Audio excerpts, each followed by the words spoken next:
Hay algo que nadie te explicó, y por eso lo que estás viviendo se siente tan confuso, tan intenso, tan imposible de ignorar. Cuando dos personas se piensan al mismo tiempo, no es casualidad, no es imaginación, y no es solo extrañar. Es un proceso psicológico silencioso que se activa cuando hubo un vínculo que no se cerró del todo. Porque aunque no hablen, aunque haya distancia, aunque uno aparente estar bien, la conexión sigue trabajando en segundo plano. Tú lo sientes como pensamientos que aparecen sin aviso, como una necesidad extraña de mirar el celular, como recuerdos que regresan justo cuando estabas empezando a soltar. Y mientras tú te preguntas si solo eres tú, la verdad es que algo también se está moviendo en él. Hoy vas a entender qué ocurre realmente cuando dos personas se piensan, porque el silencio no significa olvido, porque la distancia no corta el lazo, lo revela, y porque esta experiencia no tiene que ver con destino, sino con psicología emocional. Después de esto, muchas cosas van a encajar. 1. El vínculo que no se cerró. Hay algo que duele admitir, y es que no sigues pensando en esa persona porque seas débil, intensa o incapaz de soltar. La sigues pensando porque algo quedó abierto. Cuando un vínculo no se cierra emocionalmente, la mente intenta hacerlo sola. Por eso los recuerdos aparecen sin permiso. Por eso lo piensas cuando estás tranquila. Por eso surge justo cuando empiezas a avanzar. No es nostalgia, es incompletud.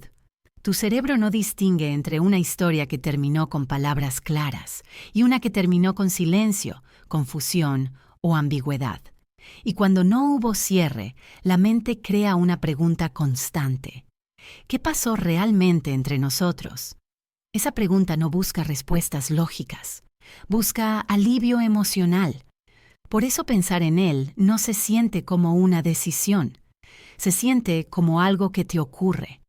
Porque no estás recordando a la persona, estás intentando cerrar la emoción que quedó atrapada. Y aquí viene lo más importante. Si tú lo piensas así, no es porque él fuera el amor de tu vida, es porque hubo conexión, expectativa, entrega, pero no hubo claridad. Cuando dos personas se piensan, muchas veces no es amor lo que las une, es una energía emocional que no encontró salida. La distancia no la apaga, el tiempo no la borra, solo la conciencia la transforma. En el momento en que entiendes que no extrañas a la persona, sino la versión de ti que se activaba con él, algo empieza a aflojarse por dentro, y ese es el primer movimiento real para recuperar tu centro. 2. La conexión invisible. Al principio no lo notas, solo sientes que tu mente vuelve a él sin razón aparente. No hubo un recuerdo claro, no pasó nada externo, y aún así, ahí está. Eso es porque no estás conectada a la persona. Estás conectada a la emoción que quedó viva entre ustedes.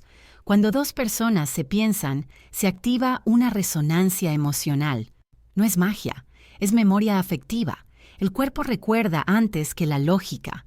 Recuerda cómo te sentías cuando eras vista, deseada, elegida, aunque eso haya durado poco.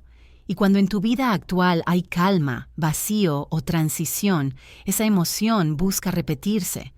Por eso aparece sin aviso, porque no nace del pensamiento consciente, sino del sistema emocional. Y aquí viene algo que casi nadie dice. La conexión invisible no siempre es mutua al mismo nivel, pero sí existe en ambos. Él puede no pensarte con palabras, puede no extrañarte como tú, pero algo en su sistema también registra tu ausencia. Porque cuando alguien fue un refugio emocional, aunque sea por momentos, deja una huella. Y las huellas no desaparecen solo porque no se hablen. La distancia no corta esta conexión, la expone. Mientras tú la sientes como nostalgia, él puede sentirla como inquietud, como una incomodidad difícil de nombrar, como una sensación de algo falta, aunque no sepa qué. Y ahí está la trampa. Tú interpretas su silencio como olvido, cuando en realidad es desconexión emocional, no ausencia de impacto. Cuando entiendes esto, dejas de buscar señales afuera y empiezas a escuchar lo que tu emoción te está pidiendo cerrar dentro. 3. ¿Por qué aparece de repente? No lo piensas todo el tiempo, y eso es lo que más te confunde. Aparece cuando ya estabas mejor, cuando estabas enfocada en otra cosa, cuando sentías que por fin lo habías soltado. Y entonces, vuelve.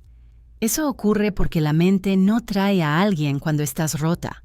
Lo trae cuando estás a salvo.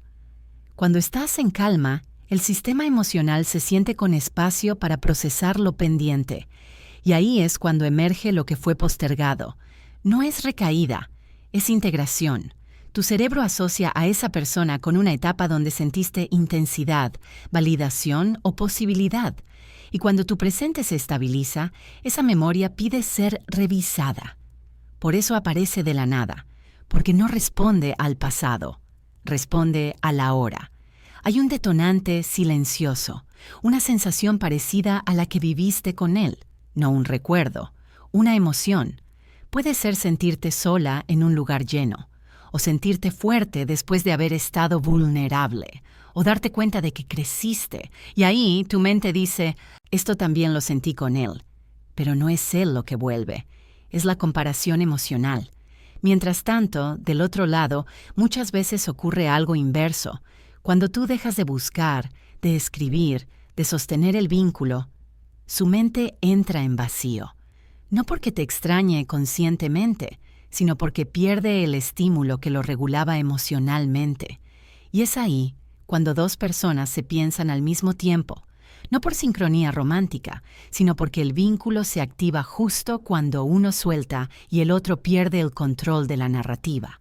Entender esto cambia todo, porque deja de sentirse como destino y empieza a sentirse como claridad. 4.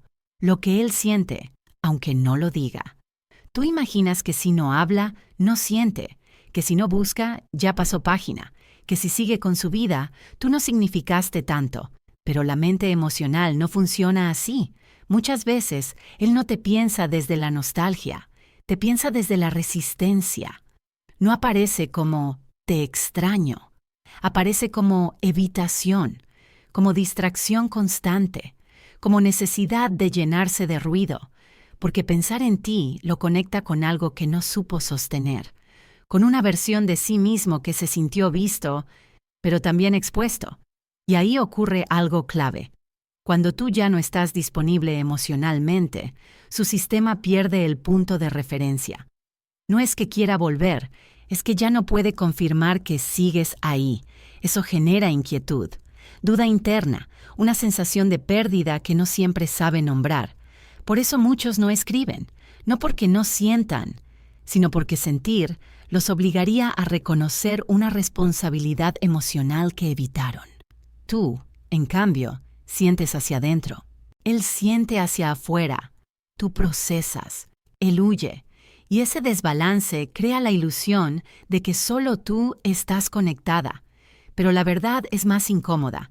Él también siente el impacto, solo que no tiene las herramientas emocionales para atravesarlo. Cuando entiendes esto, algo cambia. Dejas de tomarte su silencio como rechazo y empiezas a verlo como lo que es, una defensa. Y ahí recuperas algo muy importante, tu poder emocional. 5. El error de interpretar el silencio. El silencio duele más que cualquier respuesta, porque la mente odia los espacios vacíos. Cuando él no habla, tú llenas ese vacío con suposiciones. Piensas que no le importas, que no significaste nada, que si quisiera, ya habría aparecido. Pero ese es el error más grande. El silencio no siempre significa desinterés. Muchas veces significa incapacidad emocional. Hay personas que solo saben vincularse mientras todo fluye, mientras no se les pide profundidad, mientras no se activa la responsabilidad afectiva. Cuando el vínculo empieza a tocar algo real, algo vulnerable, el silencio se vuelve una salida. No porque no sientan, sino porque no saben qué hacer con lo que sienten. Y tú, desde tu lado, interpretas su ausencia como un mensaje sobre tu valor. Empiezas a cuestionarte, a reducirte, a pensar que si hubiera sido diferente, él se habría quedado. Pero el silencio no habla de tu valor, habla de su límite. Mientras tú buscas claridad, él busca control interno. Mientras tú quieres entender, él quiere no sentir. Y aquí ocurre algo importante. Cuando dejas de perseguir explicaciones, el silencio cambia de significado. Ya no es abandono, es información. Te muestra exactamente hasta dónde llega su capacidad de conexión. Y en ese momento, algo se acomoda dentro de ti. Porque entiendes que no perdiste a alguien que podía amarte mejor. Solo soltaste a alguien que no supo estar. 6. El rol de la ausencia. La ausencia no funciona como tú crees. Tú piensas que al irte, al callar, al desaparecer, lo estás perdiendo para siempre. Pero psicológicamente ocurre lo contrario. Mientras estabas presente, disponible, explicando, sosteniendo, él no tenía que sentir tu valor, porque lo tenía asegurado. La mente humana no registra lo constante como pérdida, lo registra como fondo. Es la ausencia la que rompe la inercia, la que obliga al sistema emocional a recalcular.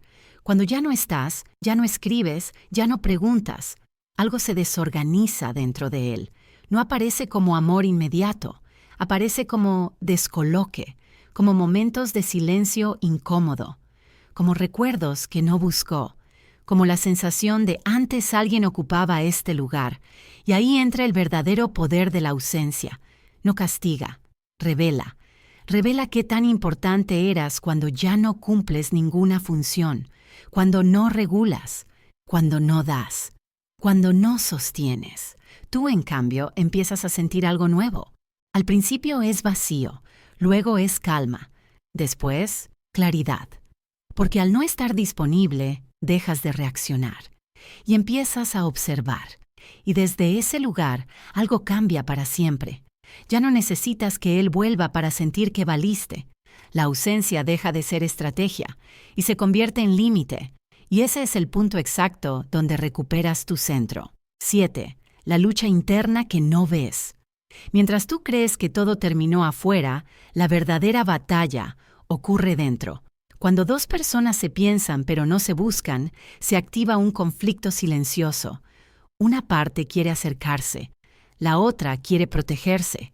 En ti, esa lucha se siente como duda. ¿Y si le escribo? ¿Y si todavía siente algo?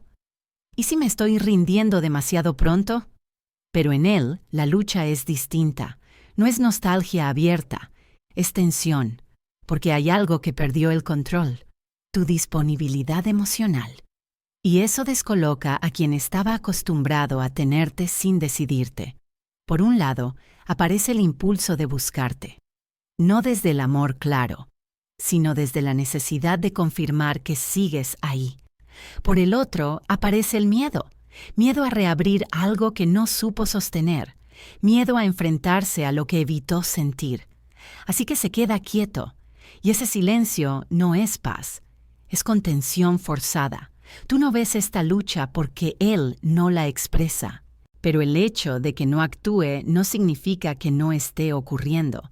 Y aquí viene la parte más importante. No es tu trabajo resolver su conflicto interno. Antes, tú compensabas, explicabas, acomodabas, sostenías por los dos. Ahora no. Y esa es la razón por la que esta lucha se vuelve tan intensa. Porque por primera vez él tiene que cargar con lo que evitó, sin que tú lo alivies. Mientras tanto, tú empiezas a hacer algo nuevo, dejas de pelear por ser elegida y empiezas a elegirte. Y ahí, sin ruido, algo se reordena dentro de ti. 8. Pensar no es amar, todavía. Esto es lo que más confunde. Creer que porque alguien te piensa, te ama. Pensar es un reflejo. Amar es una decisión. Cuando alguien aparece en tu mente una y otra vez, no siempre es por amor. Muchas veces es porque activó algo inconcluso, una herida, una expectativa, una versión de ti que todavía no terminaste de comprender. Por eso duele, porque no sabes si soltar o esperar. Pero aquí está la verdad que libera. pensarte no lo obliga a elegirte. Él puede pensarte desde la carencia, desde la costumbre, desde el ego herido, desde la necesidad de validación. Y tú puedes pensarlo desde el apego, no desde el amor. El amor no vive en la confusión constante, no vive en la duda, no vive en la espera silenciosa.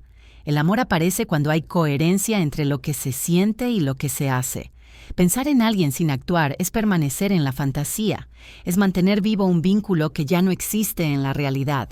Y aquí ocurre el verdadero cambio. Cuando entiendes que pensar no es amar, dejas de usar tus pensamientos como prueba de algo que no está ocurriendo. Ya no te preguntas, ¿y si también me piensa? Empiezas a preguntarte, ¿qué necesito yo ahora? Y ese giro es silencioso, pero poderoso, porque en el momento en que dejas de romantizar el pensamiento, empiezas a elegir presencia real sobre conexión imaginada.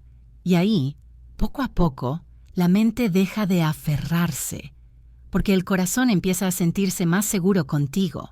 9. El momento en que todo se invierte. Hay un punto exacto en este proceso donde algo cambia, no afuera, dentro de ti. Es el momento en que ya no luchas contra el pensamiento, pero tampoco lo sigues, lo dejas pasar. Y eso, psicológicamente, es enorme. Porque cuando dejas de resistirte, la mente deja de insistir. Y cuando dejas de esperar, el apego pierde fuerza. Ahí es cuando la dinámica se invierte. Antes, él ocupaba espacio sin esfuerzo. Ahora, ese espacio empieza a vaciarse solo. Antes, tu energía iba hacia afuera. Ahora, vuelve a ti. Y es en ese punto cuando muchas veces ocurre lo inesperado. Él aparece. No porque tú lo llamaste, sino porque ya no lo sostienes mentalmente como antes. La mente humana siente cuando deja de ser el centro, y eso activa una reacción. Pero aquí está la diferencia. Cuando aparece ahora, ya no te encuentra igual. Ya no estás esperando una señal. No estás buscando que te confirme. No estás negociando tu valor. Lo escuchas desde otro lugar, más claro, más firme, más presente. Y por primera vez no te preguntas, ¿y si ahora sí? Te preguntas, ¿esto me hace bien? Ese cambio interno es el verdadero poder, porque pase lo que pase afuera, tú ya no te pierdes dentro. Y desde ahí, cualquier decisión nace desde la conciencia, no desde la herida. Y eso lo cambia todo. 10. La verdad final. Lo que viviste no fue un error, y tampoco fue una historia inconclusa por casualidad. Fue una experiencia que vino a mostrarte algo de ti. Cuando dos personas se piensan, no siempre es para volver. Muchas veces es para despertar, para que veas cuánto te acostumbraste a esperar, cuánto normalizaste la ambigüedad, cuánto amor pusiste donde no había la misma presencia. No era él lo que te ataba, era la esperanza de que esta vez fuera diferente. Y cuando eso se cae, duele, pero también libera, porque la verdad es esta. No perdiste a alguien que era para ti. Soltaste a alguien que solo podía llegar hasta cierto punto. El vínculo cumplió su función. Te mostró dónde todavía te abandonabas, dónde dabas más de lo que recibías, dónde confundías conexión con compatibilidad. Y ahora, algo dentro de ti es distinto. Ya no necesitas señales, ya no buscas confirmaciones, ya no interpretas el silencio, te eliges. Y cuando te eliges, algo muy claro ocurre. Las conexiones que no pueden encontrarte desde la presencia se caen solas. No porque tú las rompas, sino porque ya no vibran con la versión de ti que ahora sabe su valor. Esa es la verdadera conclusión. No que dos personas se piensan, sino que tú, finalmente, dejaste de perderte pensando en alguien más y volviste a ti.